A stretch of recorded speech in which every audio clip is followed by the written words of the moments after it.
తెలంగాణ జీవనశైలి స్వేచ్ఛ అని, అక్కడి ప్రజలు బానిసత్వాన్ని భరించరని సీఎం రేవంత్ రెడ్డి అన్నారు.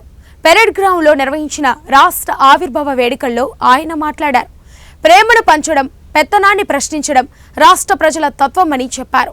సంక్షేమం ముసుగులో చెరబట్టాలని చూస్తే ఇక్కడి సమాజం సహించదన్నారు. కాంగ్రెస్ పాలనలో పాలకులు పాలితుల మధ్య గోడలు బద్దలు కొట్టామని వివరించారు.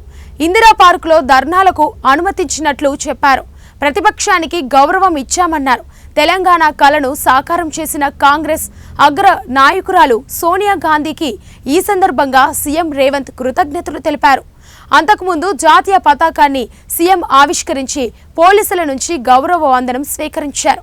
అనంతరం రాష్ట్ర గీతం జయ జయ హో తెలంగాణను సీఎం రేవంత్ విడుదల చేశారు. తెలంగాణకు 3 జోన్లుగా విభజన చేస్తున్నట్లు సీఎం రేవంత్ రెడ్డి ప్రకటించారు. హైదరాబాద్ ఓఆర్ఆర్ పరిధిలో ఉన్న ప్రాంతం అర్బన్ తెలంగాణ, ఓఆర్ఆర్ నుంచి రీజనల్ రింగ్ రోడ్డు ప్రాంతం వరకు sub urban Telangana, regional ring road నుంచి తెలంగాణ సరిహద్దు వరకు గ్రామీణ తెలంగాణగా ఏర్పాటు చేస్తామని తెలిపారు. 3 ప్రాంతాలకు త్వరలో అభివృద్ధి ప్రణాళికలు ప్రకటిస్తామని తెలిపారు. కఠినమైన ఆర్థిక క్రమశిక్షణ పాటిస్తూనే సంక్షేమం అభివృద్ధిలో రాజీ పడటం లేదు. ప్రభుత్వ ఉద్యోగులు పెన్షన్లకు మొదటి తారీఖునే వేతనాలు ఇవ్వడం జరుగుతుంది. అదేవిధంగా మిత్రులారా, గ్రీన్ తెలంగాణ 2050 స్వల్పకాలిక ఆలోచనలు కాదు, దీర్ఘకాలిక ప్రణాళికలతో భవిష్యత్తుకు పునాదులు వేస్తున్నాం. మొత్తం తెలంగాణకు గ్రీన్ తెలంగాణ 2050 మాస్టర్ ప్లాన్ తయారు చేస్తున్నాం. రాష్ట్రాన్ని 3 జోన్లుగా విభజిస్తున్నాం.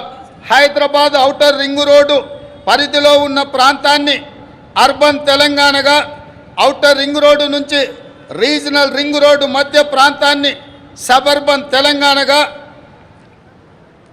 రీజనల్ రింగ్ రోడ్డు నుండి తెలంగాణ సరిహద్దుల వరకు ఉన్నది గ్రామీణ తెలంగాణగా నిర్ధారించాం. ఈ 3 జోన్లలో ఎక్కడ ఎలాంటి అభివృద్ధి జరగాలి, ఎక్కడ ఏ రకమైన మౌలిక సదుపాయాల కల్పన జరగాలన్నది ఈ మెగా ప్రణాళికలో విస్పష్టంగా తొందరలోనే ప్రకటిస్తాం. హైదరాబాదు నగరానికి ఒకనాడు తలమానికం మూసీ నది. ఈనాడు మూసీ ఒక మురికి కూపంగా తయారవుతే దానిని సుందరీకరించి, మూసీ సుందరీకరణ ద్వారా ఈ హైదరాబాదు నగరాన్ని ప్రపంచ చిత్రపటంలోనే ఒక విశ్వ నగరంగా మార్చడానికి ఈనాడు మా ప్రభుత్వం కార్యాచరణను చేపడుతుంది. మూసీ సుందరీకరణ పథకం ద్వారా పరివాహక ప్రాంతాన్ని ఉపాధి కల్పన జోన్గా తీర్చిదిద్దబోతున్నాం. ఈ పథకానికి ఇప్పటికే 1000 కోట్ల రూపాయలు కేటాయించాం. హైదరాబాద్ బ్రాండ్ ఇమేజ్ని ఈ పథకం మరో స్థాయికి తీసుకెళ్తుందనడంలో సందేహం లేదు.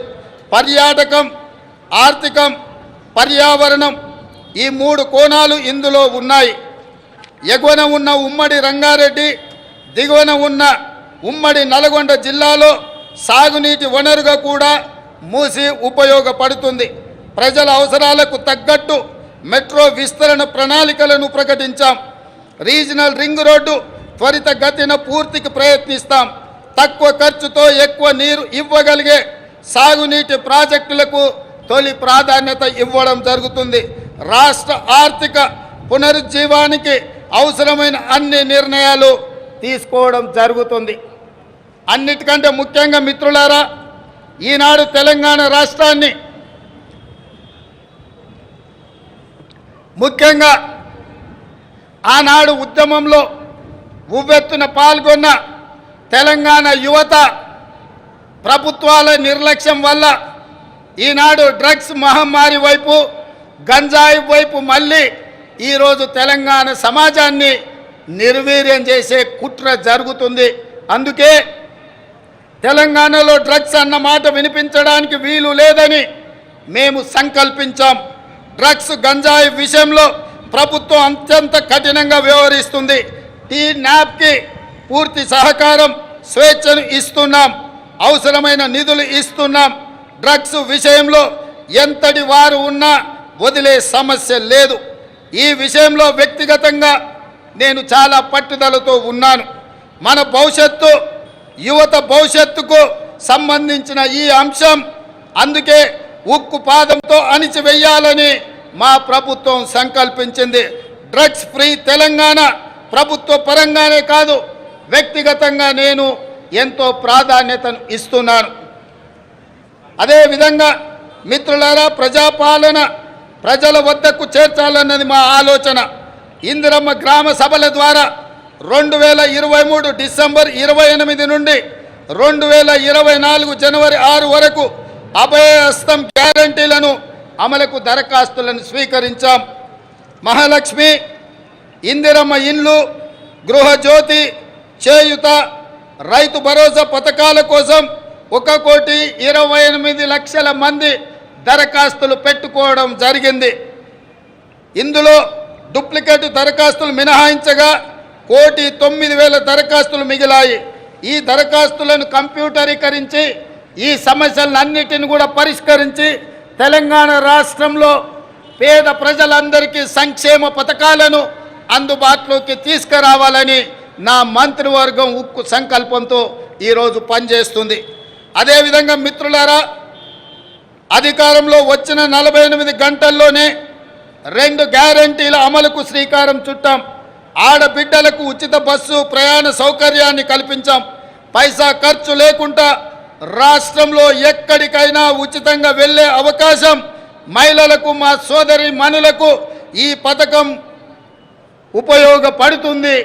ఈనాడు కోట్లాది మంది ఆడబిడ్డలు అమ్మగారింటికైనా అత్తగారింటికైనా భద్రాచలం గుడికైనా సమ్మక్క సారలమ్మ సందర్శనానికైనా కోట్లాది మంది మహిళలు వినియోగించుకుంటున్నారు అనంటే మా ప్రభుత్వానికి ఎంతో సంతృప్తినిచ్చింది ఈ ఉచిత బస్సు ప్రయాణ సౌకర్యం.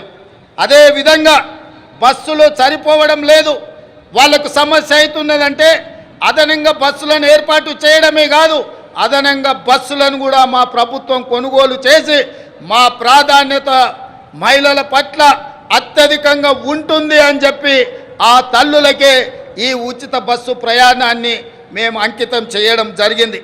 అదేవిధంగా పేదల ఆరోగ్య విషయంలో రాష్ట్ర ప్రభుత్వం ఆనాడు డాక్టర్ వైఎస్ రాజశేఖర రెడ్డి గారు ఉన్నప్పుడు శ్రీమతి సోనియా గాంధీ గారి నేతృత్వంలో ఆరోగ్యశ్రీ పథకాన్ని తీసుకువచ్చి పేద ప్రజలకు ఆరోగ్యాన్ని, కార్పొరేట్ వైద్యాన్ని అందించడం ద్వారా ఆ కుటుంబాలను ఆదుకునే విధంగా ఆనాడు ఆ పథకాన్ని ప్రవేశపెట్టడం జరిగింది.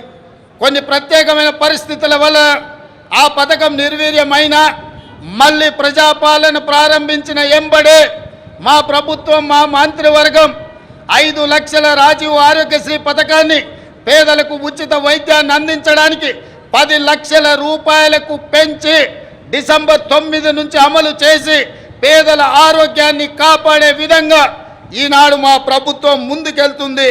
అందుకే ఈరోజు పేదల యొక్క ఆరోగ్యం మా ప్రభుత్వం యొక్క బాధ్యత అని చెప్పి సగర్వంగా నేను తెలియజేస్తున్నాను.